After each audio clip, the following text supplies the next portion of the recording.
to Travel Tips with Jay and Michaela. Today we're discussing eating on a train. How to construct a bedside table. And we're going to talk to Amra, who's going to show us the proper way to set up a dinner table.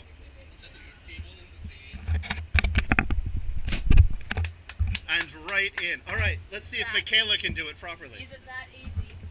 Let's see if Michaela can do it properly. It puts the notion in the basket. Oh, look at that! Alright, let's see if I can do it. No, that's the wrong side. The right side should be here. Oh. Yep. Alright, That's the right so side. Bit more technicality. an Egyptian and an Australian can do it right. Let's see if I can do it. And the Yanks do it. I've got this. I'm going to do it on this side. Okay. Yeah, right, here we go. Alright. Oh. Yeah. Very nice. Very nice. Great success. Alright. Other side, other side, other side. What? Other side. Other side, other side. Wow.